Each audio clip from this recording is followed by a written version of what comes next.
Well, welcome to Out of the Ashes, a brand new YouTube show about real life stories of women that have been through and overcome heavy traumatic events. These stories are true stories of women that have been through the fire and risen up out of the ashes and are now living victorious and powerful lives.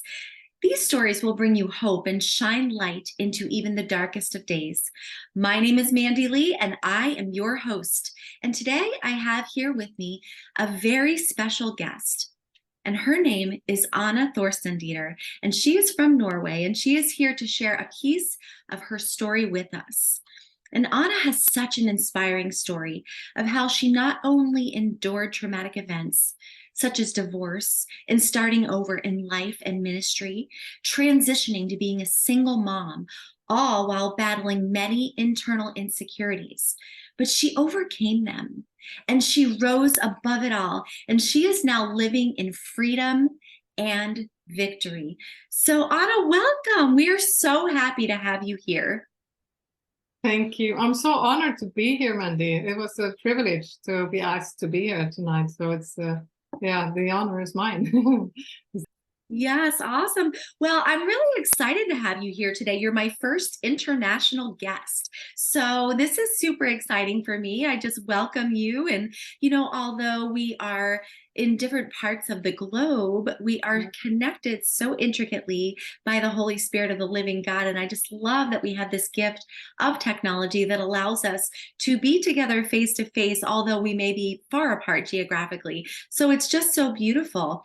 And, I'm excited to kind of start peeling back the layers and talk and, not only about what you've been through, but also some of the things that you use to overcome what you have been through.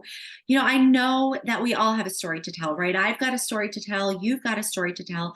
Everybody on this planet has a story to tell.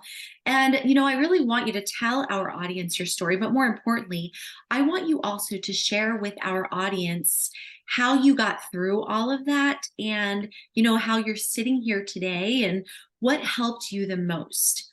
But first, before we dive into all of those things, I do want our audience to get to know you a little bit better. So, Anna, why don't you give our audience a little bit of an insight into your life, like where you're from, what your family life is like, what you do for work, or, what you do for ministry, and just a little fun fact about yourself.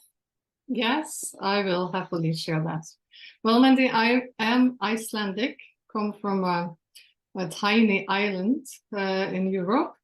And there I'm the youngest of, we are four sisters. So I'm the baby of the family. And I was raised first in a non-Christian home, but when I was like in my teenage years, my parents got saved. And that's the first time I really heard about Christianity. And so the household changed a little bit. So it was I grew up in a good home with good parents and in a small, tiny fishing village in Iceland. So so that is like where I come from.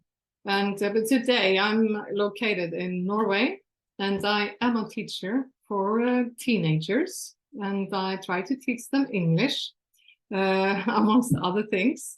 And I really like being here in Norway. It's a new thing, I had to learn the language and adapt a little bit, but it's the same cold climate.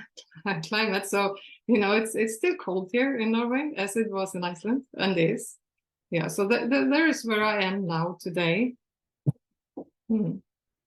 Beautiful. Thank you so much for sharing all of that. And how exciting, again, that you're my first international guest. And I guess I didn't realize that you were from Iceland, but now you live in Norway. So you have been living in a few different countries, and that's exciting. And now your reach is reaching all the way over here to America.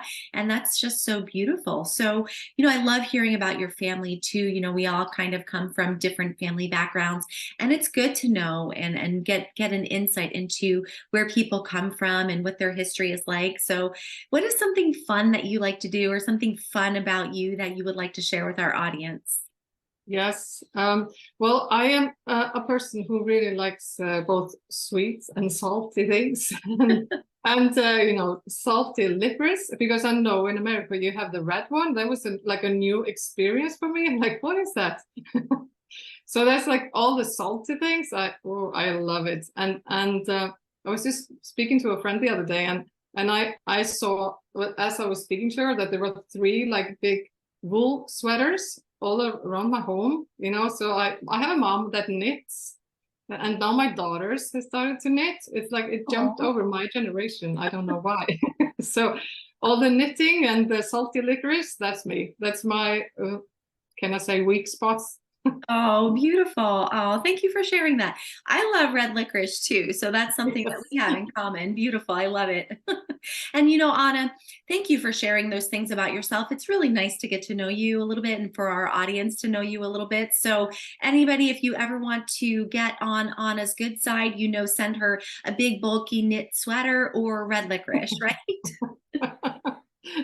Yeah, it's fun, fun. All right. Well, the real reason that we're here, Anna, is to discuss your trauma and the things that you've been through, right? And those dark parts of your past. And not only that, but how you have overcome what you have been through in your life. And, just from talking to you already a bit about what you've been through and just hearing your story firsthand, all I can say is just wow. I mean, you've really been through a lot. And I Mm. know that I will never even know half of what you've been through, but I want our audience to get an insight into some of your darkest times. Okay. And Anna, just in your mind, when you look back over the course of your life, can you tell us a moment in your life where you felt the most abused, the most hurt, the most alone, the most rejected? When in your life was it the darkest? Hmm.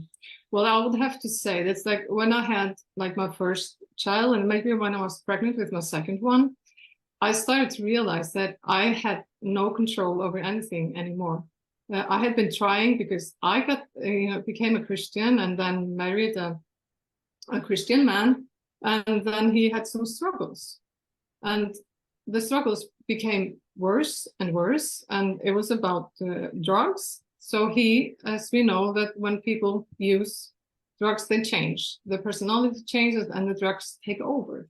And when you see someone that you really like, and he was my best friend, and I just saw him disappear more and more and change, his personality and everything. And I was always fighting for whom I had married, and I wanted that man back. So, and I remember this one night, I sat in my bedroom and I just knew the struggles were so hard and they were so severe that I had to let them go. And it was a hard thing to do at the time because we were in ministry, we were serving people, we were, our home was always open for people who were on the streets or had a hard time. And the same at church, we gave it our everything. We didn't have much, but everything we owned, we gave it to help in God's kingdom. And then sit there and I felt all this shame. I felt like I was broken. I was a failure. And then again, on the other side, I had so many questions for God, why this is happening, we are serving you, and why isn't he just free? And all this in that moment, I would say that I understood that I had no control over the situation. That was one of my darkest moments because also I was a parent now. Hmm. And when you are a parent, everything inside you, the protective part of you, and you just want your children to be, good and safe.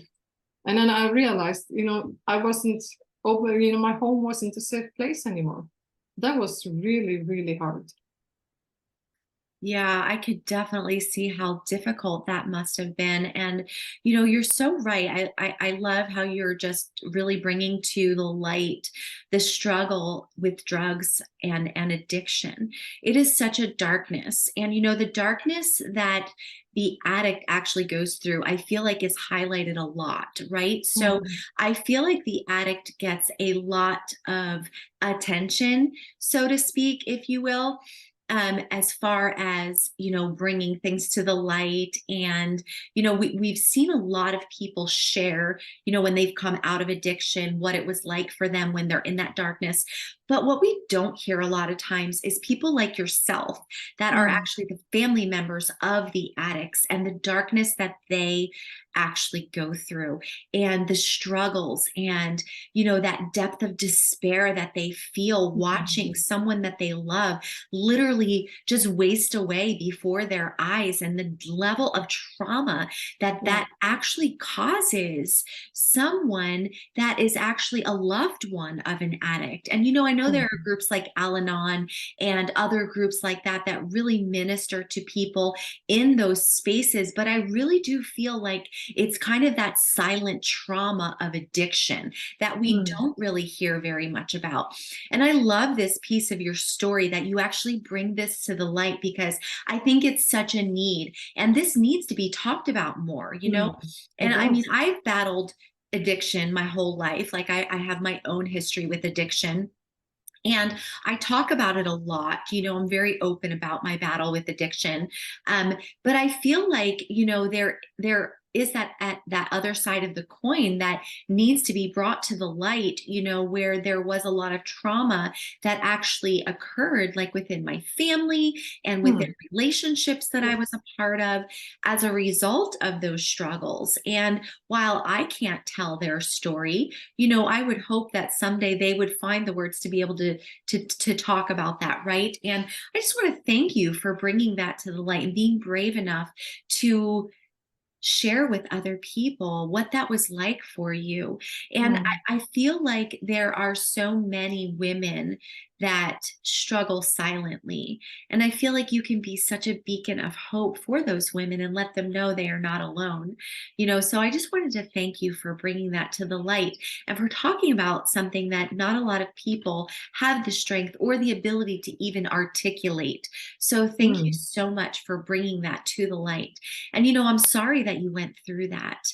And on behalf of all addicts everywhere, I want to apologize for what we do to our friends and family members while we go through those depths of mm, darkness, because we really, when we come out onto the other side, aren't really aware of of what we've, how it's affected mm, all of our family and friends and things like that. But when God starts bringing that to the light, and we can start to make amends and make things right and live a mm, new life, it really is a beautiful thing. But on behalf of addicts everywhere, I do just want to offer that apology, and that just that depth of grief that I mm, can now own on this side of things. And talking about this is one thing, and bringing it to the light is one thing. And just knowing that there's help and hope for the wives or the girlfriends or the mothers or the sisters or the brothers of addicts is another thing as well. And I know that that's a mm, level of help and hope that you can bring to the table. And again, I'm just so grateful that you're able to do that. And again, I know that must have been so difficult, but I know that's not the only traumatic thing you went mm, through, right? So typically what happens is that we don't just end up in adulthood in trauma, right? What happens is that there is usually some type of a trauma that occurs in the lives of women at a very young age. And that mm, kind of sets off a series of events throughout their life, right? And so for you, kind of being that in that codependent space with an addict, what do you think happened, mm. and what was it in your childhood that sort of set you up or set the stage for you to kind of have this play out in your adult life? Yeah.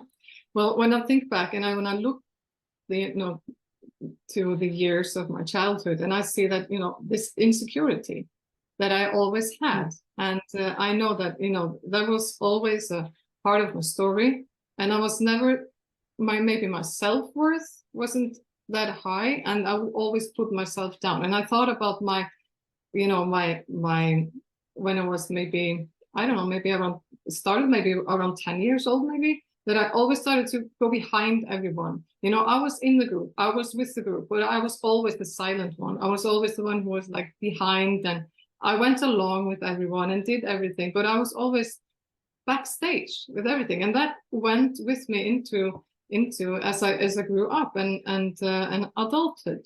So I think actually when I met my ex-husband first, that I was so much there that I didn't have any boundaries. I didn't, you know, I knew kind of what I wanted, but there were no clear boundaries, and I was always putting myself down and never standing up for myself.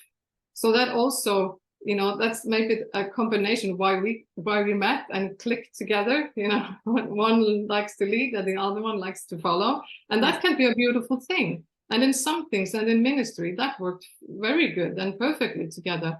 But then when things started to go wrong, he was leading and I was following. So I think that's one of the things that. Yeah, absolutely. I love that, again, that you're bringing this to the light. This is such you know, just what I've seen in many lives of many women. And we need to talk about this lack of boundaries, lack of self-worth, you know, and the fact that we have to check ourselves and who we are following, and to be sure that they are following God and the Holy Spirit of the living God. You know, and if someone in our lives that we are following starts following a spirit that is not of God, we have to check that and be sure that we are always using the measure of the word of God, and not just following blindly, because even leaders are human, right? Even our husbands are human, even our pastors are human. Everyone's human. So everyone has the you know, the tendency to slip up or to fall into our humanity, you know, and we all have to keep ourselves in check. And we also have to keep in check who we're following, and we can't just blindly follow people. And having boundaries is so necessary, Anna, because as a woman, you know, if we are following our husbands and they lead us into a situation that crosses a boundary for us, we have to have enough self-worth and enough of a voice to be able to stand up and say, no, I will not go there with you. No, I will not cross that boundary. And, you know, we have to know, in order to understand those boundaries, we have to know where we start and where someone else begins. And we have to also know who we are in Christ, what God has called us to do, and what the word says. So we can't just blindly follow. We have to have our own spiritual boundaries, our own mental boundaries, emotional boundaries, psychological boundaries. We have conversational boundaries. You know, we have physical boundaries. And the list of boundaries goes on and on and on. And as women, we're not taught that. As you know, especially in Christian circles, we're taught, you know, it is submission at all costs, right? And I feel like that theology is skewed. And I really do feel like women need to be taught who they are, taught to have a voice, taught what God, you know, what God is speaking and what he is saying to them. They need to be taught who they are, and they need to own who they are and know where they begin and someone else ends, and where someone else ends and they begin, before they can ever enter into a relationship and have that relationship be healthy, right? So I love that you're bringing that to the surface. Do you want to talk any more about that? Well, I think we covered that for now, and yeah. Yeah, beautiful. Awesome. Thank you so much for sharing your experience there, Anna. And I just, again, I think it's just really beautiful. And, you know, I think it's what a lot of women need to hear. And again, you know, I just want to thank you for sharing.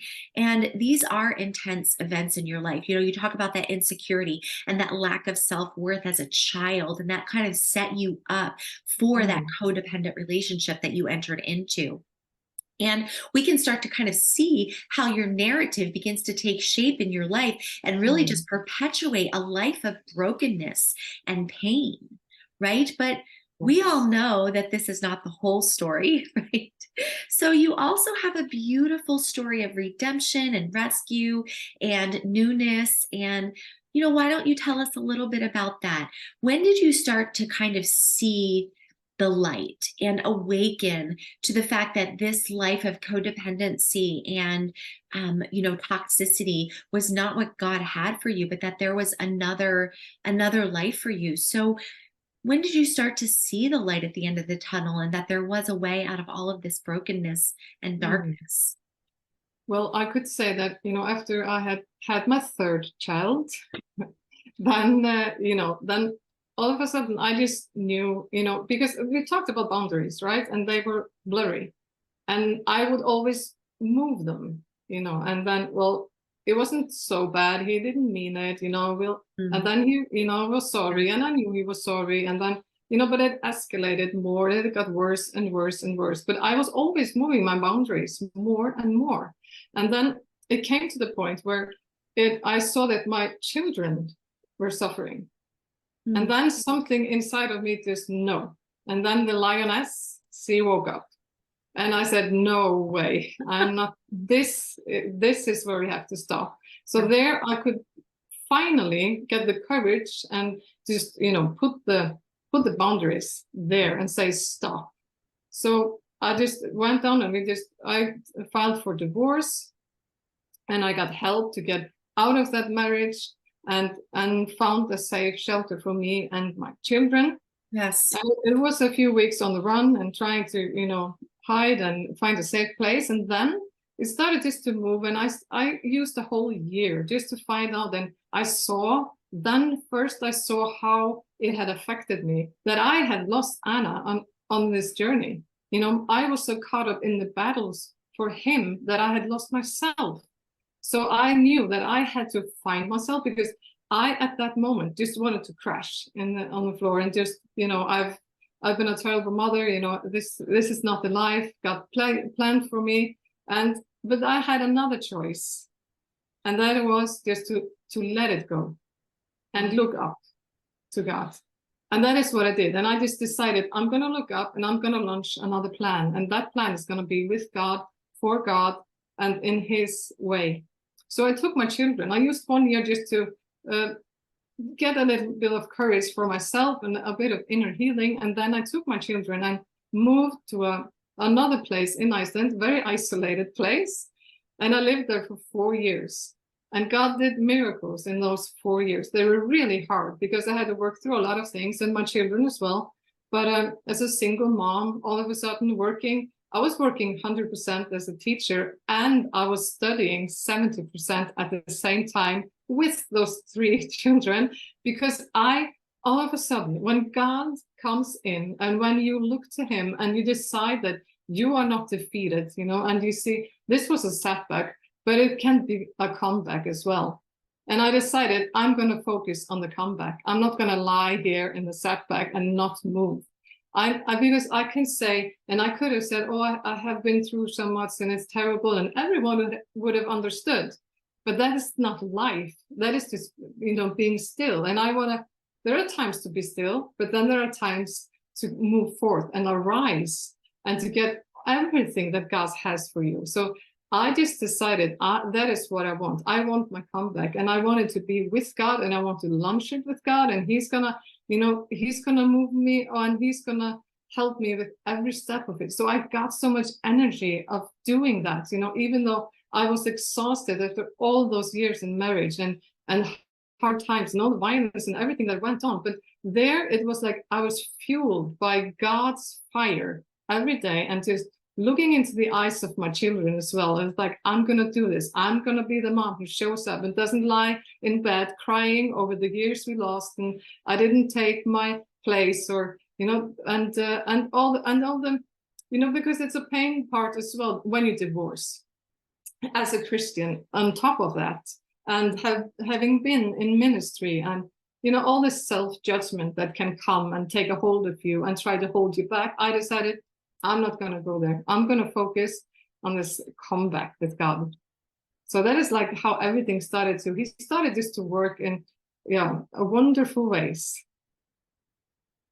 Oh my word, that's so beautiful. I love hearing all of this. And you know what? I loved how you said, at one moment, the lioness within you became alive and awake. And I love that, and when we are in situations like that, that are really deep and dark, and we have children and we see that they are getting hurt and harmed, there is something that rises up within us that says, no, this might have been okay for me, but as when it comes to my kids, it's a whole different story. And we rise up and we Yes. find the inner strength. And I know as a Mm. single mom, there are some days where, like you said, you just want to like literally be in a pile in the corner, because the strength Yep. is just not there. But Mm. something within you, it's like this inner fire, this inner flame, this unexplainable strength that just you can tap into as a single mom. And I know that if there's any other single moms that are listening today,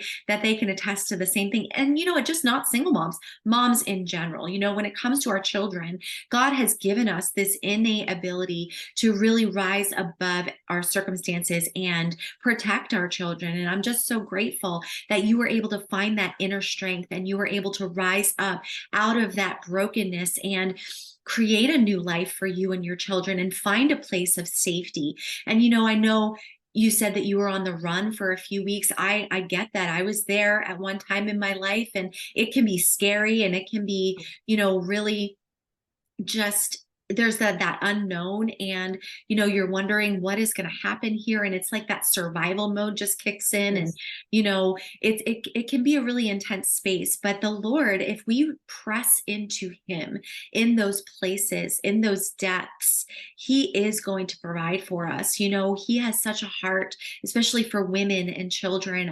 I have found, in Jesus, he will take us up, and he will shelter us, and he will bring us to this place of protected, security and safety. And I love that you were able to find that space for you and your children, and now you're flourishing and you have a whole new life. And I mean, it's just so beautiful, this story of redemption. And I think that key that I want our audience to really understand is that you launched a new life with God and his plans. It wasn't your plans. It wasn't, let me see what Anna can come up with. Let me see what Anna can do. Let me see what Anna can scheme and plot and plan. No, you went to the Father and you pressed into what he had for you. And I think that is such a key, and I just love how Jesus stepped in for you. And as miraculous as this is and as empowering as this is, I also know that the journey is far from over, right? And that even up until now, we all know that it's a process, and we all have to work it out and walk it out every single day of our lives, right? So, Anna, I just want you to talk to our audience a bit about your personal healing journey. You mentioned that you went through some inner healing, and I'm sure that's still something that you're walking out today. Yes. So how are you working out your trauma and some of the tools, that you have learned to overcome all of these painful things like insecurity and divorce and, being a single mom and codependency and all of these different things that you've been through? Mm. Yes, I'm so happy to share that with you because there are so many things that can hold us back. They can try, to push us down, and that's often like maybe you could call it self-limiting beliefs that we have dragged from the past with us. And it's you can't just sit down and say I'm done with that. You have to do some work to like it need to be uprooted. So you need to clean your garden, and that's like the picture that God gave me. That He gave me like this garden, and I saw it, but as I was like, yeah, but God, everything is so messy. And He was like, well, just put on your gloves and get the right tools, and we'll start digging. And we did together. And I'm so happy for it because I did not trust myself because I knew that I was broken. And I thought, will I be like this all the time? And will I be like down here all the time? But God reminded me in Isaiah 55 when He says that His thoughts are higher than our thoughts. And that was such a relief for me because I was so afraid that my emotions, my thoughts, and everything would just go in the same directions as before. And because there is this one thing that was kind of I thought was weird at the time because I didn't understand it, because I was done with men, right? Right. And then everyone who came at my door, they were former alcoholics, or they had depression, or they had they had some kind of story of struggling.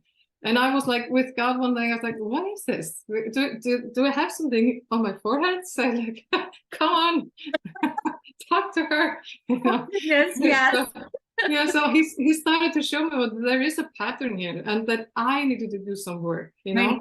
And it's just that I saw those men, and I felt sorry for them and I wanted to give them, but I also had to know my boundaries with men. Yeah, as a woman, it's just a basic thing, but I didn't know it. And when you're on top of that, you're a bit of you have brokenness. It's all kind of, you have to give God everything and ask him to start all over. And I remember this one man in the family, he called and he was starting to be a coach. And he called me and said, can I practice on you? And I was like, yeah, sure. I don't know what it is, but just do it. And then I realized through our conversation with this coach that he said, what do you want to talk about? Well, I said, well, all these men that come knocking on my door who have problems. Why do they come? And then we went into this process of building me up again. And he asked me questions that helped me to see that, well, I don't have any boundaries. I don't have anything to say that, what do I want? And I was like, I can't say what I want. Well, yes, you can. You can say what you want. And then I started to think like, okay, I have never done that before. So that was one of the things that, because of my low confidence and everything, I was holding myself down. I was full of self-doubt and everything. I was always keeping myself down. And then I started to uproot it and say, well, okay, even though I feel small and even though I feel like, I do stupid things, it doesn't mean that I can't have the man I want, right? So I was just afraid of saying it out loud. And he pushed me to say the words out loud. I was like, I can just think. He said, no, you have to say it. So there are a lot of things about, for me, who was so silent and used to be in the back, that I had to train myself to come to the front because I didn't know how to. And I needed to know, how am I showing up now? As whom am I showing up? Am I still that the one who is laying in the setback or in the hurt or in the dirt? Or am I the one who has just planted a new seed with God and who is watering the seed of God with the word of God and with help of people that can help me, both pray with me, help me in church and in the healthy way? And not just whenever, every time everything is trying to set me back, I would get back to the word and say, I want the truth. I want to water with the truth. And I want the future that God has placed in me, because the things I want are in me because God has placed it there. And I didn't know that. So that is like one of the things I did to help me sow in my garden and water my garden for things to bloom. And yes, sometimes there will come some weeds again, but then I just have to go and dig it up, because we all do mistakes, right? That's just life, we're learning. But it doesn't help if we just lie on the ground and just, hit us with dirt again. It doesn't help anyone. We just have to learn to, okay, I will try again and just trust God that he will lead us. He will lead us through everything. He is a God who forgives, and he's a God of new beginnings. So good. Oh my goodness, girl. You are definitely hitting all of the bases here, and I think this is such an important lesson for our audience to grasp. We have to, I love how you used the power of your words, to transform the way that you're showing up in the world. It's so important for us to harness and leverage the power of our words and our language. And the language that we are using, is it lower level language, or are we actually using the language of the level that we want to be showing up in? I mean, it's so important. And I love how, you learned how to really change the way that you spoke about yourself, and that allowed you to show up as who you authentically wanted to be. And I totally can resonate with you about, do I have something on my forehead? Is there a sign on my back? Like, what in the world? But I agree, I've been through my own series of broken relationships, and the Lord has really taken me, especially over this last year, on this same journey of uprooting the things that are going on within me, because I kept saying to the Lord, why do I keep attracting, this same type of relationship? And the Lord showed me, you have got to get some stuff out out from the inside of you. And it's not easy work to do. But Oh as no. we do this hard work, we will begin to see that, like you said, our garden will begin to grow up beautiful plants and the weeds can be gone and we can start to bear beautiful fruit. And I just love your illustration of the garden. I think that is so beautiful, such powerful insights and powerful tools. Thank you, sister, for sharing that, Mhm. and I think it's just really amazing for our audience to understand that insight. So thank you for sharing that. And I'm grateful, for everything that you've been able to apply in your life and rise above the past, out of the ashes, literally into who you are today. Such a beautiful, strong woman for God and such an amazing voice. So, Anna, tell our audience a little bit about what you are doing today. I know you're making a difference in people's lives with this beauty that you're just spilling out into the world. So tell us more about that. Yes, and I will tell you because it was 4 years where I was like took my children and just started all doing all this work. In the end of that year, the last year, the prince and the white horse, he came and he Oh, was not just the man I had dreamed, but he was beyond my dreams. So I even struggled a bit. I was like, no, I can't. And then I was reminded, well, yes. So that is like we moved to Norway together. We got married and everything just changed. We started a new life together. We had number four come into our family, and so the family grew bigger. And then I started again, like now I want to give, and I found myself at a totally new place, like where life was good and I was safe and things were blooming around us, even though we had some difficulties in the beginning. But then, and I just knew that I want to give this, I want to give this life. So that is what I did, and I just started a journey where I thought I was going to write a book. That was the thing I thought, but God had so many other plans that I had to put that on hold first and do a lot of work. And then I started just to help women, and I said, this is what I want. I want to help them to come out of this insecurity. And even they're at the place and they sometimes say, well, my setback isn't as huge as yours, but that doesn't matter. God doesn't say, well, he doesn't measure like pain and what he can do in us. It's just God can help us all. And so I met so many women who were like Christians and they wanted to do something more. They didn't know what it was or how to say it. And that's where I decided I want to step in because I had been asked questions and I thought, now it's my turn. So I really wanted to become this coach to help women to step out into what they just have something on the inside. Some of them have been through a lot. Others are just like, I know God has something more, but they're afraid to take the step or don't know what to do next. Yeah, that's so beautiful. I love this so much. And what is the name of your coaching business? It's blossom in your purpose. Oh my goodness. And that fits in with the garden and the Yes. seeds and the uprooting and oh my word. And they're gonna Mm. blossom into beautiful flowers in their Yes. garden. I love that. Oh my gosh, so beautiful. Thank you so much for what you're doing in the world and how you're helping others. It never ceases to amaze me what God can do in someone's life that actually surrenders to him, right?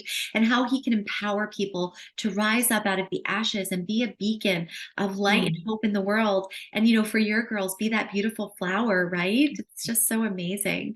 So Yes. Anna, I also know that you have future plans to be a part of the upcoming book compilation called Unleashed, Rise Up and Roar, which is going to actually launch on October 31st of 2023. And I'm a part of that with you. So we're doing this together. Yes. So I know Yes. that you have plans to be a part of that as well. And we are actually launching on Halloween because we want to take back that day for the kingdom of darkness, Yes. from the kingdom of darkness Oh, to the yes. kingdom of light. And we are making our stamp on the world and we are just piercing the darkness with our voices. And I love that powerful voices such as yourself are really shining a light into dark places for women everywhere. And there are so many collective voices in this book that are just going to to literally pierce the darkness. And I'm excited to be a part of this with you, and then we have the corresponding conference in April that is in Mhm. Little Rock, Arkansas. It's you can come live if you're watching us today. You're Mhm. welcome to attend live. And if you can't come in person, we will have a virtual attendance option as well. So we will have all of this. The authors from the book will actually be speakers at the conference. So you will get to hear Anna speak, and you will also be blessed by all of the other speakers that we have lined up for you over that 2-day conference. That's in April, the 19th to the 20th, 2024. So we're already coming into 2024. So these exciting things on the horizon. I know, it's amazing, isn't it? It's awesome that we get to collaborate and just connect and just make a difference in the world for Jesus. So I can't wait for our audience to read this book. I can't wait to read the full book too, right? And see how God is going to use your story in that book in the lives of so many other women. Do you want to talk a little bit about your story that you have written in that book?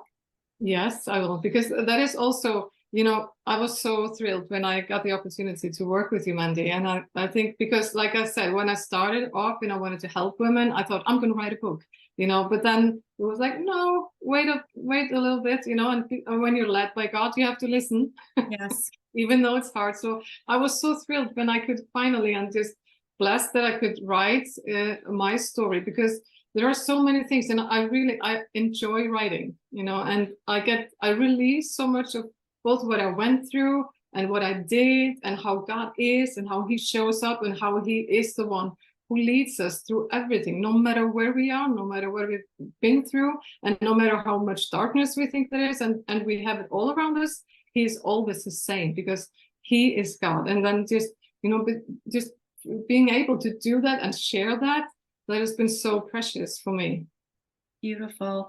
Your story is actually one of the ones that literally hit me in a very powerful way. And I mean, all of the stories hit me in a very powerful way. But when I read your story, I literally just started to cry, because I felt like a lot of the things that you were sharing, you articulated so beautifully some of the things that I know for myself, I could never quite put into words. And I think that a lot of our readers will feel the same way. So Mm. thank you so much for being bold and allowing your lioness to come to life and roar and unleash that into the world. So we're super excited to read your story. So Anna, before we close out, I'm going to ask you one last question. And I do ask all of my guests the same question. So if you somehow got a glimpse into heaven, and you saw your book of life open up, and you were able to know the exact day that you would leave this earth, what would you do differently than you are currently doing? Yes. Awesome question. So good. And I think that one thing I would do differently is that when I want to hesitate or something like that I would not. I would not hesitate. I would do it, because I would know the date, and I would just go for it. And then everything, in the big perspective, and you have it from, the kingdom perspective, most of the time why we hesitate is because it could be fear or thoughts or something, just, and most of the time it's just something silly, holding us back. So I will give it my everything, without thinking. Oh my goodness. Thank you, Anna. How beautiful. So she would just give it her everything. She would not hold back. She would jump in head first. She would take the risks, and she would be all in for the kingdom of God. I love that. Well, everyone, there you have it. That is Anna. It's Thorsteinsdottir, right? Am I saying that? Yeah, Is that Thorsteinsdottir. okay? Well, I'm not from Norway, so forgive me if I didn't pronounce that correctly. But thank you. Thank you for being here, Anna. Thank you for being our guest on Out of the Ashes. And you can connect with Anna. And Anna, how can our audience connect with you? Well, I am maybe the best way is through the homepage at theblossominofpurpose.com. And then also I am on Facebook. And it might be hard to find me as Anna Thorsteinsdottir, but you can try to look and see if you see an Icelandic face there. Then you just add and follow me there. That will be really awesome. Beautiful. And I'll also include the links will be here for you as you watch this. So they will be at the bottom of the screen, and you'll be able to connect with her in that way. And Anna, we are blessed to hear your story. So inspired. Oh my goodness. You have such a beautiful story of overcoming and such a powerful voice for women everywhere. And I'm just so amazed, how you overcame the pain of your past and you are rising up and shining. And you are literally that shining light for God that you were created to be. So keep burning bright for all the world to see and keep on rising up out of the ashes of your past. The world needs your light.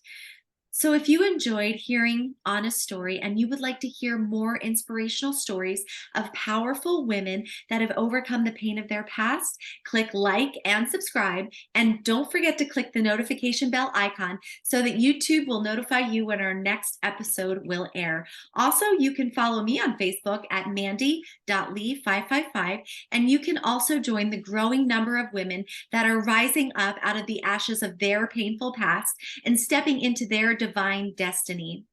And there is going to be a link for my website, which is survivoronfire.com. If you are interested in becoming one of my clients and becoming the next Survivor on Fire and sharing your story with the world through writing, speaking, or coaching. And as always, thank you for joining us today. Our prayer is that you were encouraged and inspired. And if you are in a dark place, please know that there is a glimmer of hope on the horizon. You are not alone. There is hope and there is help. Let today be the day that you make the choice to rise up out of the ashes of your past. We look forward to connecting with you. Stay tuned for our next video, sending you lots of love and sending you lots of light. Your host, Mandy Lee, Out of the Ashes. Bye for now.